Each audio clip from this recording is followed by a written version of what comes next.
So the definition of genius is when somebody can take something very complex and make it seem so easy and simple where everybody says, I cannot believe how this guy or this girl does what they do. And the reason why they're able to do what they do is because they're very good at building a dream team that sometimes you don't get to see, okay? So depending on your vision and how big of a vision you have in your life, you need to learn how to put a dream team together. Anybody that ever did it in business and sports and Hollywood, anybody that did anything at the high scale, they know how to put a dream team together. And I got 14 points I want to cover with you. But before getting into the 14 points, there's one thing I want to address that I look at right off the bat before I even think about putting a dream team together. So here's the first things. As you're hiring people, as you're recruiting people, as you're putting people around the team to do something big for yourself, you need to know almost everybody you recruit or you hire falls under one of four categories. They're either doubters, which is the lowest level. These are people that doubt everything. You may say, guys, we want to go out there and build a company that's going to do X, Y, Z. Hey, we're going to go build a agency that's going to do such and such. And you cast your vision. When you cast your vision, there's going to be a few different ways people respond. One of them is what? There's no way in the world we can do this. I like it. I like what we're saying, but there's no way in the world this can get done, right? That's a doubter. The doubter doubts everything. The second was a non-believer. They're not negative. They just don't believe because they're pessimistic. It's like, I don't know if we can. It's going to be hard. What if this happens? What if that happens? It's a little higher level than a doubter, but it's still a non-believer. Then you have the believer, somebody that believes that we can actually do this.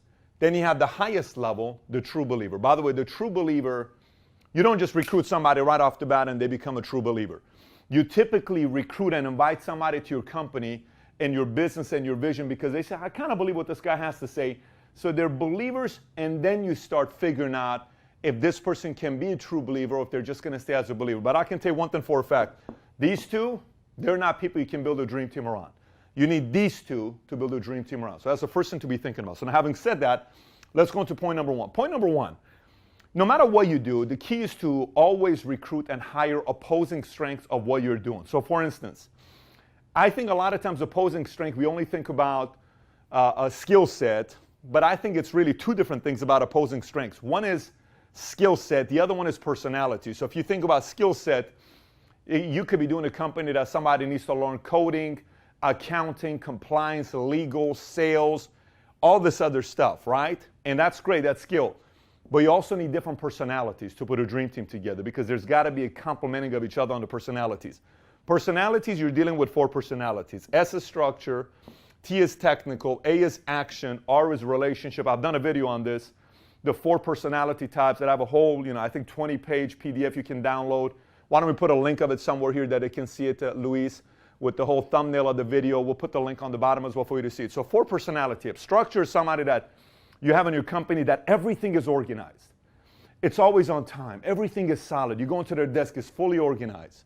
The technical guys, they think about, well, what if this takes place? What if that happens? What if this happens? What if this? Well, the expenses would be this much, and what if these guys come through, and what if we can strategize a technical? They're thinking a completely different way. Then it's action. Someone that's just like, we need to do this. Let me give him a call right now. Let me go meet with them right now. I'm going to go on a flight right now. I'm going to go set up a time with them right now. Let me get to work, see what I can do. Let me make a few phone calls. That's the action type. These two guys aren't necessarily the action types. This is, and the fourth one is relationship. That's the person that says, hey, John, how you doing, man? How's everything? How's the family? Guys, let's work as a team. Let's come together. It's a synergist. You feel when you're around a relationship type of a person on a team. Every team needs an R. Typically, they're not considered as some people say, oh, my gosh, we just need to get to work. But when tough times come on a team, in a business, that's going to happen, they definitely keep everybody together. So you need a little bit of everything. So just think about what you are and go recruit your opposing skills and your opposing personality that you're not. Number two, watch who responds to the vision and who responds to the money. Let me elaborate. So when I started a business, and every time since I was a young kid, I would always be casting a vision of what we could do. What if we can collect 10,000 beer bottles here and we can get a Super Nintendo, we can do this. And oh my gosh, that would be great. And oh, come on. And I was in Madrid, and the girl I stayed with at the refugee camp, she says, I remember you put all of us to work and we were all collecting beer bottles. And we had this vision that we were going to be the only ones at refugee camp to have a Super Nintendo, and boom, they bought into that. That we're going to spend time and have some fun. They bought into a vision, right? So you cast the vision over and over and over.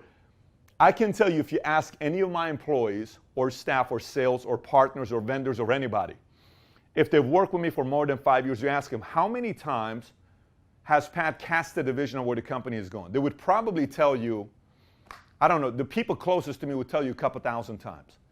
I'm always casting, because I'm simply watching on who's buying into the vision. Always. I'm always casting to see who's buying into the vision. And I'm always casting to see what the person's going to say, how much money I'm going to make.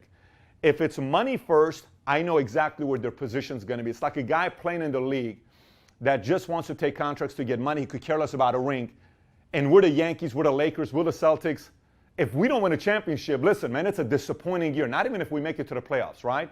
So you got to know that part on who you're drawing in and studying everybody and how they respond to you selling the vision. Number 3, hire 2 at a time. I like to hire 2 at a time. Why do I hire 2 at a time? I hire 2 accountants at a time, okay?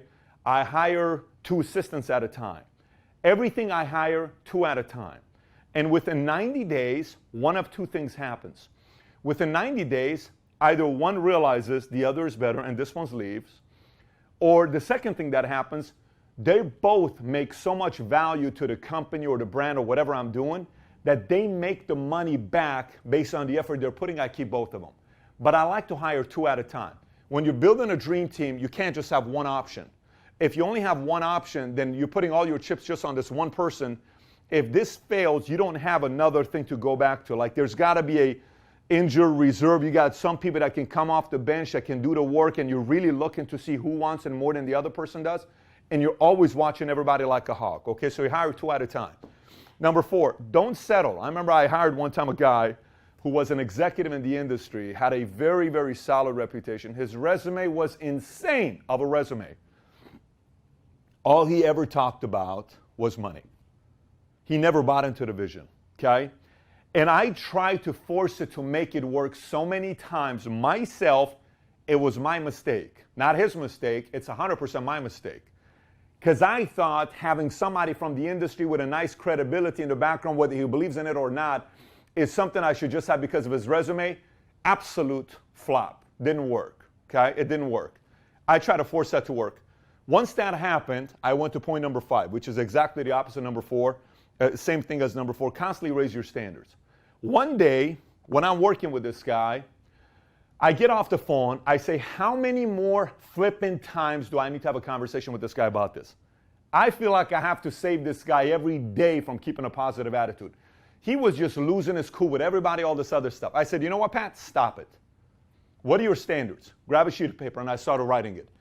Who do you want to be in this position with what attitude and what skill set and what effort? I wrote it down. Does he meet it? No. Stop settling standard. Boom. Have a conversation with him. Fired, gone. We raised it. We moved on. Position was fired. We took a 60-day hit. We moved on. We found somebody. We're doing good.